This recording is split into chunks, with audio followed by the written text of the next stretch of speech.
Bonjour, une nouvelle vidéo pour vous parler du sommeil, phénomène super important dans notre condition humaine, mais également du vivant. Pourquoi nous dormons? Alors, nous allons voir un petit peu le lien qu'il existe entre la qualité de sommeil et la sophrologie, c'est-à-dire le protocole sophrologique qui va vous permettre en allant consulter un sophrologue et en lien avec votre médecin, eh bien, de voir tout ce qu'il est possible de faire et surtout d'optimiser pour votre sommeil et la qualité de votre sommeil. Alors, il a été fait évidemment des études aux États-Unis et en France à l'aide d'appareils, d'électroencéphalogrammes et d'électromyogrammes qui ont permis de comprendre l'activité évidemment cérébrale la nuit dans notre sommeil, mais également l'activité électrique des nerfs et des muscles de notre corps lorsque nous dormions et lorsque il y avait une contraction musculaire volontaire ou provoquée par une stimulation électrique. Eh bien, ces deux examens très sensibles ont permis de découvrir le rythme du sommeil. Alors c'est intéressant parce que à partir de là, eh bien, on a pu comprendre qu'il n'existait pas seulement un rythme veille-sommeil, mais également un rythme à l'intérieur du sommeil et que celui-ci fonctionnait suivant un mode périodique, temporaire, réversible et nécessaire de restauration physique et psychique. Vous imaginez évidemment la découverte majeure entre ce processus actif qui ont été prouvés et témoignés justement par un électroencéphalogramme et un électromyogramme. Alors, dans ces recherches, évidemment, sur ces observations de départ, eh bien, des sujets adultes ont été volontairement acceptés, ils ont volontairement accepté de dormir avec des électrodes qui ont permis, grâce à un ordinateur, de voir comment fonctionnait leur sommeil. Alors, ça a été très intéressant puisque ces observations nous ont permis de mettre au jour un certain nombre d'éléments extrêmement importants sur notre fonctionnement de notre cerveau. Et notamment l'apparition régulière de mouvements oculaires, en l'occurrence toutes les 90 minutes, rapides, au niveau des yeux, les yeux fermés, et des mouvements oculaires qui ont évidemment interpellé les chercheurs. Alors, pour comprendre le rythme du sommeil, il nous faut reprendre quelques notions simples d'électroencéphalographie. Un sujet éveillé qui ne pense à rien, ne se concentre sur rien de particulier, présente des ondes alpha d'environ 10 périodes par seconde. Si ce même sujet réfléchit, il passe en état de veille attentive. Il présente alors des ondes bêta d'environ 25 périodes par seconde. La phase de sommeil profond, l'enregistrement est très ralenti, allant jusqu'à 0,5 ondes par seconde. C'est l'onde delta 4. Alors, il existe évidemment, pourquoi je vous parle de ça? Parce qu'il existe différentes sortes d'ondes intermédiaires, delta 1, delta 2, delta 3, et ces ondes correspondent au niveau sophroliminal. Alors, cela évidemment est ultra intéressant pour un sophrologue et pour quelqu'un qui vient voir un sophrologue d'expliquer qu'il existe évidemment dans notre cerveau, suivant son état de veille et d'activité, des ondes alpha qui déterminent évidemment des états de veille attentive ou des périodes intermédiaires qui lui permettent évidemment de descendre et de préparer sa phase de sommeil. Alors, une nuit par exemple de sommeil est constituée de 4 à 5 cycles comprenant chacun d'eux le sommeil lent et le sommeil profond. Alors, par exemple, le sommeil lent comprend 4 stades. Le premier, l'endormissement. Le deuxième, léger, le sommeil léger, onde alpha, onde tétra. le sommeil lent et le sommeil profond, avec onde delta 1, 2, 3, comme je vous disais tout à l'heure.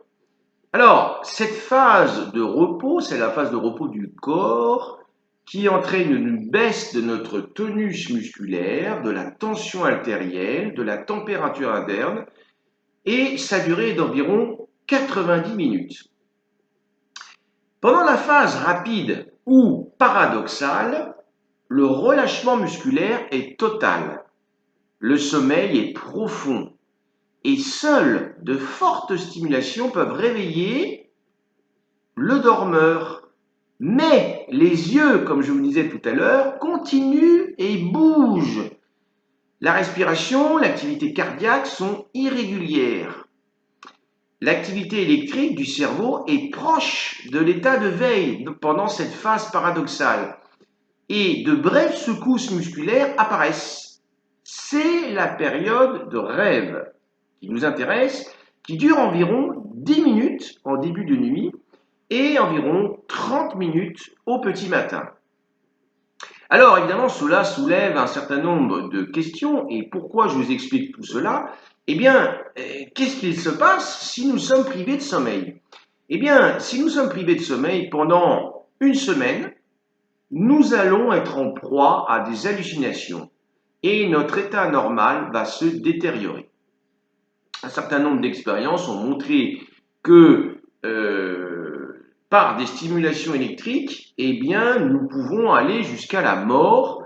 Et donc, le sommeil est indispensable à la vie, indispensable à notre équilibre psychique et physique pour pouvoir continuer à être dans un équilibre qui va nous permettre d'avancer.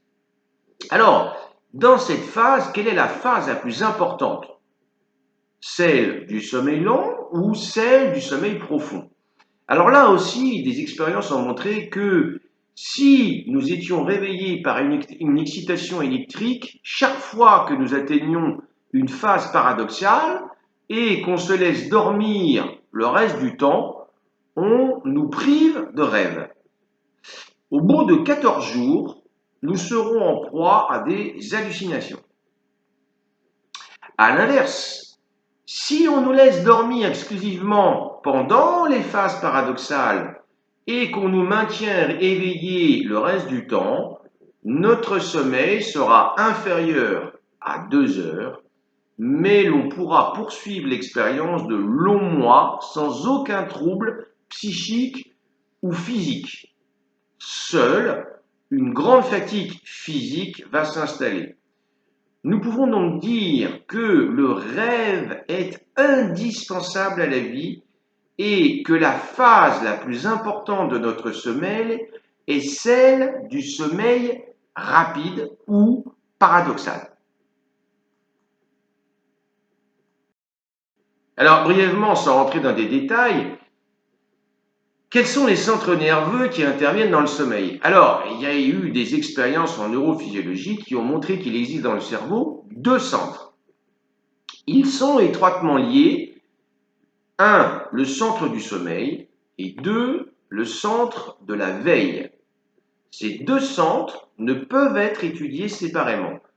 Ils sont en activité permanente. Pourquoi je vous en parle? Parce que ces 2 centres peuvent fonctionner normalement et que s'ils sont connectés en permanence, eh bien, l'excitation de l'un ou l'autre centre peut être induite selon leur intensité, soit vers le sommeil, soit vers la veille. Je vous prends un exemple, la concentration ou la faim crée une excitation du centre de la veille et empêche de dormir. À l'inverse, la digestion, le massage, la relaxation, la rêverie provoquent une tendance à la somnolence, voire à l'endormissement, par excitation du centre de sommeil. Donc vous voyez bien que nous pouvons agir en provoquant une excitation de ces 2 centres, soit en voulant rester éveillé alors que l'on est fatigué, ou soit en voulant dormir alors que l'on est en état de veille.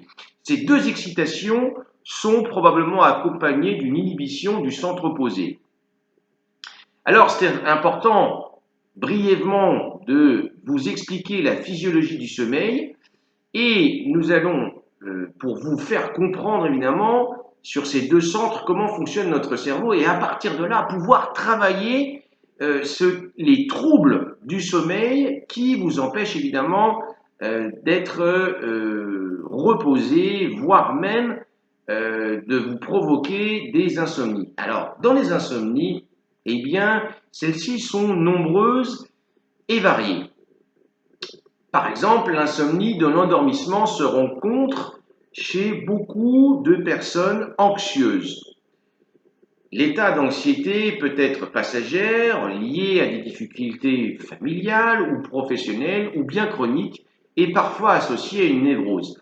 Évidemment, dans le cas actuel du coronavirus et du confinement, eh bien, des insomnies peuvent survenir liées justement à cette anxiété autour de vous et qui perdure évidemment depuis un certain nombre de jours et maintenant de mois. Alors, ces insomnies peuvent être simples, évidemment dues à un surmenage et associées évidemment à la prise de substances qui, comme le thé, le café ou de décalage horaire, vont accentuer cette insomnie. Alors, si c'est le cas dans ces trois cas, eh bien la sophrologie, associée à une régulation de l'hygiène de vie, est une bonne indication pour vous aider à dormir. Il existe également l'insomnie du petit matin. Alors, vous allez vous endormir facilement et puis vous allez vous réveiller très tôt le matin. Vous allez vous reconnaître en écoutant évidemment mes propos. Vous allez vous réveiller entre fatigué et souvent anxieux. Alors, le sujet, vous allez vous réveiller entre 3 et 4 heures du matin. Elle est moins fréquente, cette insomnie du petit matin, que l'insomnie d'endormissement, mais elle peut être un signe clinique de dépression et d'autres états pathologiques, organiques ou non. Dans tous les cas, elle nécessite une consultation médicale pour en déterminer la cause. Dans la plupart des cas, la sophrologie sera associée à un autre traitement, l'insomnie du milieu de nuit, avec éveil répété, et souvent sans cause bien déterminée, parfois l'anxiété ou de cauchemar. L'insomnie à durée normale de sommeil. Si vous êtes fatigué le matin, si vous avez l'impression de ne pas avoir dormi, et dans le cas évidemment d'un examen d'un électroencéphalogramme, eh bien cela peut montrer une désorganisation de ces fameux cycles du sommeil, souvent secondaires et qui sont dus aussi à un abus médicamenteux, hypnotique, tranquillisant. À l'opposé de cette insomnie, nous pouvons aussi trouver l'hypersomnie, qui est un accroissement pathologique de la quantité de sommeil. Alors, elle est accompagnée souvent d'affections cérébrales, certaines psychoses ou névroses, hystérie, état dépressif. Elle peut être une maladie en soi dans les cas d'hypersomnie avec l'apnée dont le traitement est chirurgical ou nécessite la pose d'un masque à oxygène pendant le sommeil. Tout ça, évidemment, nécessite des traitements médicamenteux et doivent être accompagnés par un médecin et un psychologue. Je vous invite évidemment, afin de pouvoir traiter les troubles du sommeil par la sophrologie, il est indispensable de bien situer quelle est la cause de ce trouble, d'éliminer les causes physiologiques, de déterminer précisément où se place votre difficulté par rapport à votre sommeil. Est-ce un endormissement? Est-ce un réveil précoce accompagné d'une sensation de mal-être et d'anxiété? Votre sommeil est-il jalonné de périodes d'insomnie? Les réveils correspondent-ils à un mauvais enchaînement des cycles du sommeil, comme je vous parlais tout à l'heure, je vous expliquais tout à l'heure? et qu'il est normal de se réveiller quelques instants avant une phase, entre la fin d'une phase de rêve et le début de la phase suivante.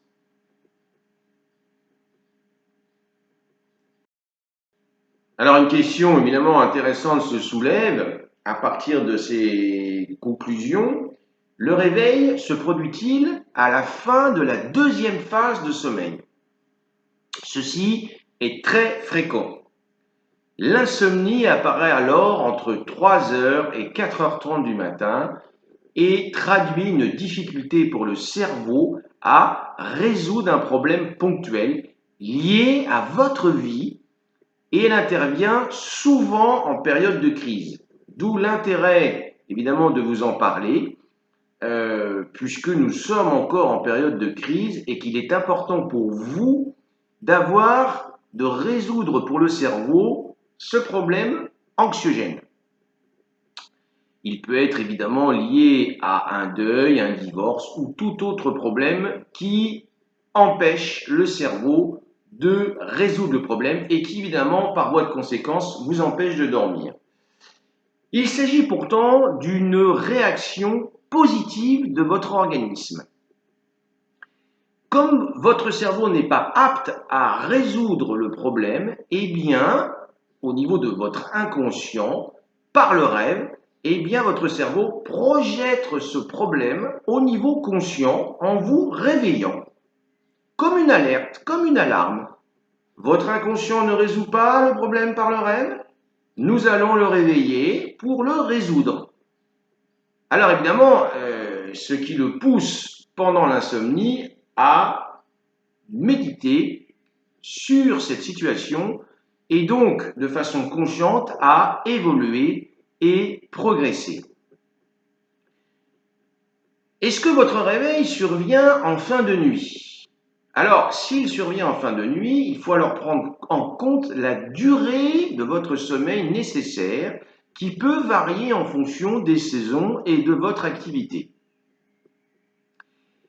Quant à l'hypersomnie, elle peut traduire une fuite pour ne pas aborder aussi les difficultés de la vie. Alors, avant de passer aux techniques sophrologiques, je dois vous expliquer les mécanismes et le rôle du sommeil pour observer quelques points essentiels pour obtenir un bon sommeil réparateur. Respectez quelques règles d'hygiène de vie. Évitez les excès d'alcool, tabac, café, thé ou autres excitants avant d'aller vous coucher dans la mesure du possible et à des heures régulières. Évitez de gros repas le soir. Essayez de disposer d'un temps suffisant, c'est-à-dire d'un nombre d'heures suffisantes dont vous avez besoin, sachant qu'en moyenne générale, un adulte a besoin de 8 heures de sommeil de façon confortable. Essayez d'avoir une position confortable et un endroit confortable pour dormir. Essayez d'être libéré sur ces règles d'hygiène de vie le plus possible des soucis. Et c'est ici que rentre en jeu la sophrologie et la relaxation et qui peut être particulièrement efficace pour vous préparer au sommeil et à l'élimination du fameux problème dont je vous parlais tout à l'heure, qui va permettre à l'inconscient de déclencher le rêve et donc de rentrer dans la phase rapide du sommeil et la phase paradoxale qui va être réparatrice et qui va permettre d'éliminer le négatif qui vous empêche de dormir. Et puis un point important, d'être à l'abri du bruit et de la lumière qui vont évidemment dans ces deux centres opposés. Si vous avez du bruit et de la lumière, eh bien, hop, phase d'alarme, on ne dort plus et on va se réveiller, ce qui évidemment va vous provoquer des insomnies. Je conclus enfin que allez voir un sophrologue et que je vous suggère évidemment d'essayer de respecter ces points et le sophrologue va vous amener, ce sera peut-être d'ailleurs l'objet de la prochaine vidéo, des techniques qui vont vous permettre de vous préparer grâce à des visualisations ciblées et un protocole adapté vers une descente dans la zone sophroluminale sur ces ondes delta 1, 2, 3 qui vont vous permettre de vous préparer et de mettre le cerveau en état de sécurité, qui vont vous permettre, avec une respiration sophro-synchronique, c'est-à-dire vous allez être en état sophrologique, en zone sophroluminale, avec une respiration adaptée, vous allez laisser venir un mot, vous allez laisser venir une image, et vous allez ainsi associer la respiration, l'expiration avec ces mots. Le calme, la paix, l'harmonie par exemple. Et en l'associant, la respiration, le mot, la visualisation, vous allez visualiser différentes étapes qui vont vous mener vers l'endormissement. Alors, je vous invite évidemment à réfléchir à ce que je viens de vous dire et ensuite, une fois que vous aurez réfléchi et capitalisé, pris conscience de l'importance de ces paramètres, eh bien, pouvoir suivre le protocole du sommeil et les différentes techniques associées pour un sophrologue. Évidemment, n'oubliez pas votre médecin ou n'oubliez pas toutes les personnes compétentes qui peuvent vous aider à la qualité de votre sommeil. Je vous dis à très bientôt pour une nouvelle vidéo, toujours dans la gestion du stress. À bientôt.